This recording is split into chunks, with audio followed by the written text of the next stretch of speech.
In this video, we're going to take one step forward and have a look at electron flow. Now don't worry if you don't know what I'm talking about. Electron flow is essentially how energy moves through a circuit, and it's about understanding that from a visual perspective. So every circuit is an excellent tool to enable me to show you exactly how it works.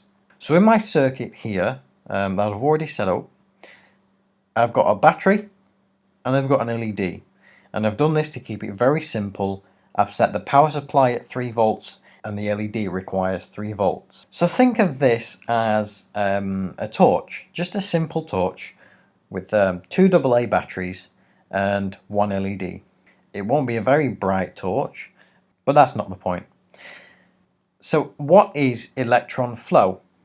Now if you've ever looked at a circuit, a simple circuit like this, you might have had the thought, how does energy move through? How does energy come out of this battery and move around the circuit like the LED and come back again? Because within a circuit, electrons have to flow from the battery through the LED or whatever it is that's connected, and then it actually flows back to the battery again.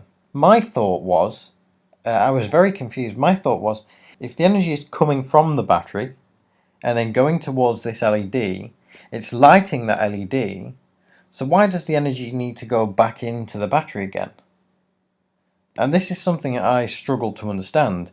Why, if it's lighting the LED, why does it need to go back into the battery? If the energy is going back into the battery, why does the battery eventually run out? With this battery, we have a negative and positive terminal. Now, an electron is a negatively charged particle. So think of a battery with the negative side being full of negatively charged particles. The other side has a positive charge. A positive and negative charge always wants to create an equilibrium.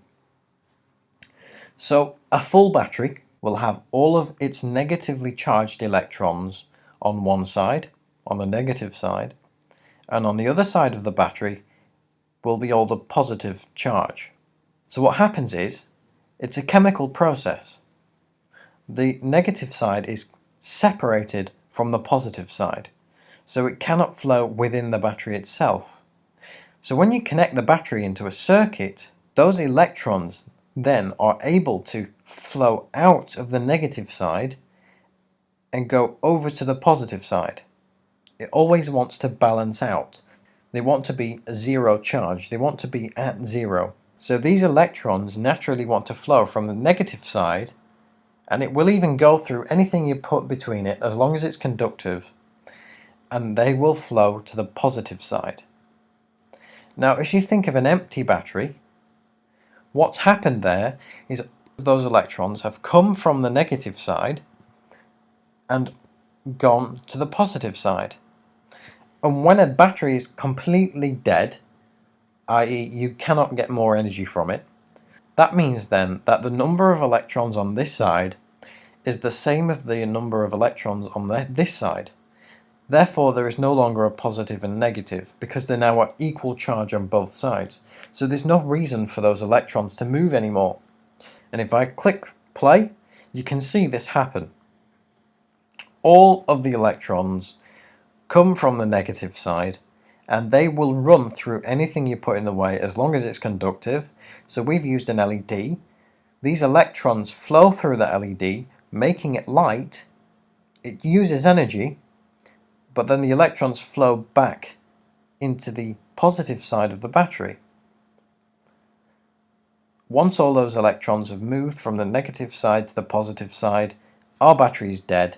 All the electrons have created an equilibrium within the battery, and therefore there will no longer be any charge.